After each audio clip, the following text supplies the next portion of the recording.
It is probably 2025 is probably one of the most, if not the most important year of the century. So there's that, right? We look at the sky and we can see not one, but several huge changes happening in a very short space of time. This is very unusual. What I'm about to tell you is pretty much the consensus among all the astrologers that I know. So we can be pretty certain that what I'm about to tell you is what's going to happen. All right. Uh, the the short form of it is that we have a wrap up going on as well as an initiation cycle happening. In other words, things are ending and things are beginning at the same time. And so we've got a part of the year that is to do with the endings, and we've got a part of the year that's to do with the beginnings. But it's interesting in that it's split into three pieces because the beginning part is in the middle. The beginnings part of the things all starting is in the middle of the year. And the endings part is at the first 3 months of the year and the last 3 months of the year. So in between them, you've got 6 months, which is all about the future. And right now, we're in about like the last sort of weeks, the last half of things wrapping up, but it's not the complete end of things, right? That's coming at the end of this year. There's a lot of big endings happening at the end of this year. So what's happening? Um, all right, I'll try and be brief because I don't want to give a very long answer that takes up a lot of time. I'll try and give you the information as quickly as possible. All right.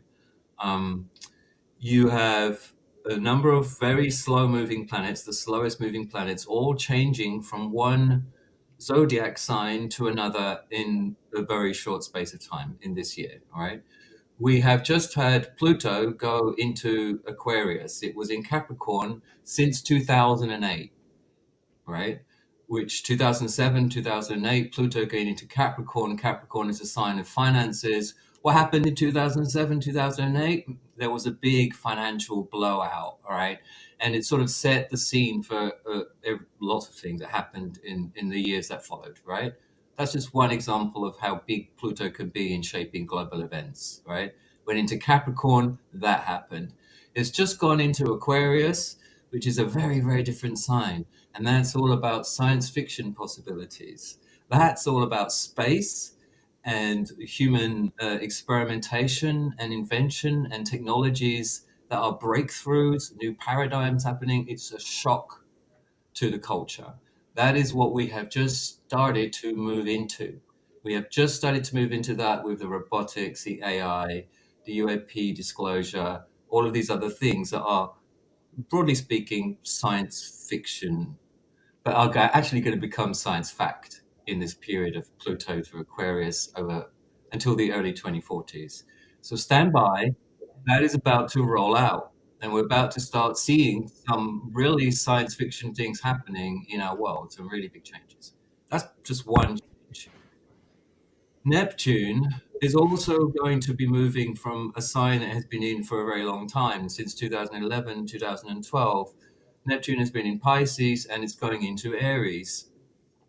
And before I even talk about that, I have to mention that something extraordinary is going on there with Neptune going into Aries, in that at the same time, literally a few days apart, Saturn is going into Aries as well. So Saturn and Neptune are transitioning out of Pisces and into Aries at the same time. This is quite unusual to see. It does happen cyclically, but it's unusual.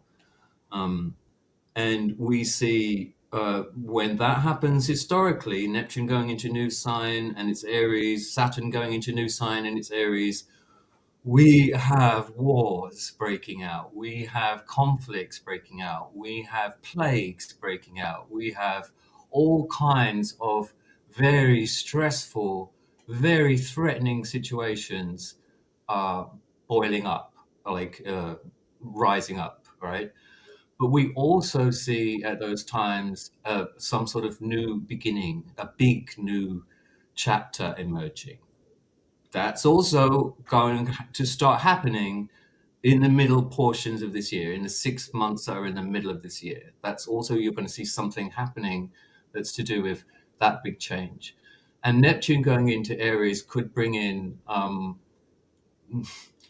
new religions, new belief systems, and new ideologies, new visions, all kinds of new vistas, I guess is the word I would use, right?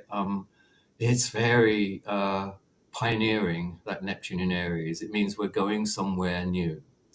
And I feel it is quite strongly connected to all of the big changes that we don't yet see happening, right? But that's gonna unfold over about 14 years. And we've also got Uranus going into Gemini, where Uranus has been in Taurus for 7 years. So since about 2018, Uranus in Taurus has been about our bodies and what happens to our bodies. We've had the vaccines, we've had all of the controversy about whether or not vaccines should be given or not given, and whether they're safe or not safe, and all of this insecurity around food production, with genetics changing it, and also replacement of hamburgers with plant-based foods has happened in Uranus in Taurus. So Uranus in Taurus has been very much about the physical stuff. And as it goes into Gemini, it becomes more about the mental stuff. And it affects very strongly Uranus in Gemini, the United States. It's connected with them coming into the Second World War with the bombing of Pearl Harbor. It's connected with the Civil War. It's connected with their war for independence against the United Kingdom. And it just goes on, like sort of like manifesting these huge big changes for the United States. And we see it already. There's an administration happening in the United States right now that's making historic changes, not just there, but to the world picture. There is going to be chaos. There is going to be change. There is going to be confusion about what's happening, as all of this is going down. Right? And a lot of things that have been going on since 2008, a lot of things have been going on since 2011. They're all going to start wrapping up this year too. We're going to see like the ends of those stories. So it could be that we'll get another pandemic, because that would be wrapping up that story again for us. It could be that we're also looking at the end of the Ukraine war, because that situation will be wrapping up, and a new border with Russia and the West, and possibly also some sort of civil collapse over the next 7 years in the United States. It looks very likely to me that will affect the whole of the global picture. So we have to sit tight. And in the middle of this, probably a few surprises as well.